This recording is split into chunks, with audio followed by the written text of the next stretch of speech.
Siapa di antara kita suami kita yang sudah pensiun? Maka kita mulai diuji.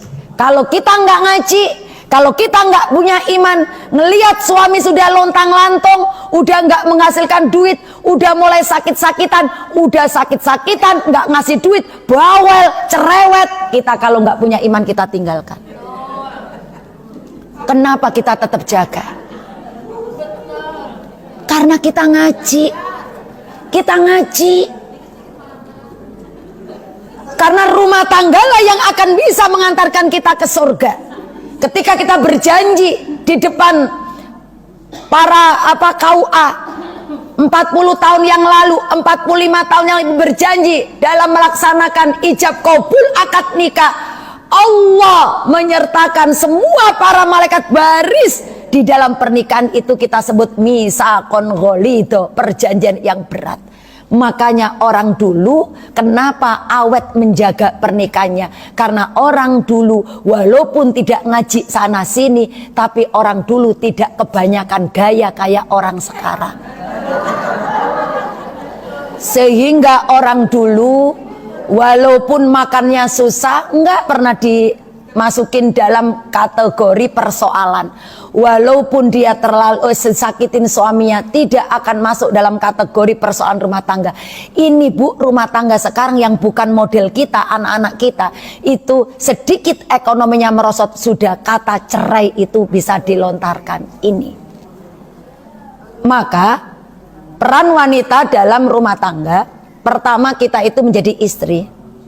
Istri itu wajib punya harga mati, harus setia. Kesetiaan istri itu didapat kalau kita wanita soleha. Dalam surat An-Nisa ayat 34, ibu apal, siapa sih wanita soleha? Jadi istri itu perannya menjaga kesetiaan.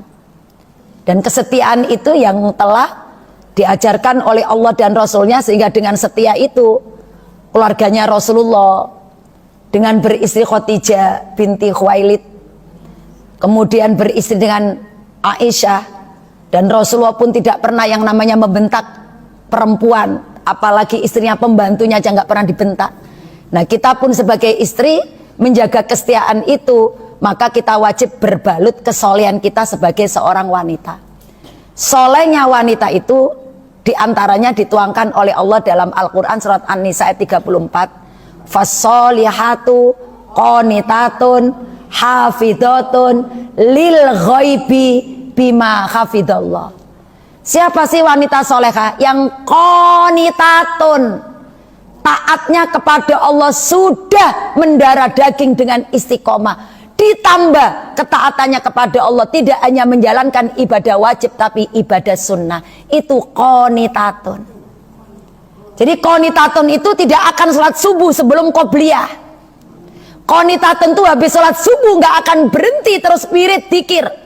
Qonitatun itu setiap habis sholat selain qobliyah ba'diyah selalu membaca ayat suci Al-Quran. Qonitatun itu senang baca sholawat. Qonitatun itu senang sholat sunat duha. Qonitatun itu selalu menegakkan sholat sunat malam. Qonitatun itu menjalankan ibadah sunnah. Di saat kita menambah ibadah yang wajib dengan ibadah sunnah, saat itu pula Allah akan membereskan semua persoalan rumah tangga kita. Di saat wanita itu qonitatun, taatnya kepada Allah di atas rata-rata.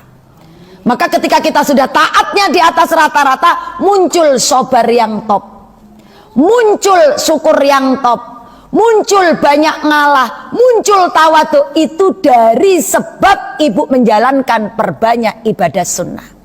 Karena amalan-amalan soleh itu akan bisa menaikkan kualitas iman. Al-imanu yazidun wa yankusun. Iman yang Allah berikan kepada diri kita semua, yang terpatri dalam jiwa kita, itu yazidun, bisa naik, wa yankusun, dan bisa berkurang. Yazidul imani bitoat, iman kita akan tambah naik, tambah sabar, tambah banyak ngalah, tambah gampang memaafkan, tambah kalau mempunyai masalah dunia ini nggak selalu stres, selalu dilipatkan Allah ketika ada masalah. Itu karena kita menjalankan ketaatan. Pun ngaji ini termasuk ketaatan, imannya naik. Orang kalau imannya naik, maka segala macam problem dalam rumah tangga kita cukup katakan qadarullah, atau kita katakan gitu aja kok repot. Itu iman naik.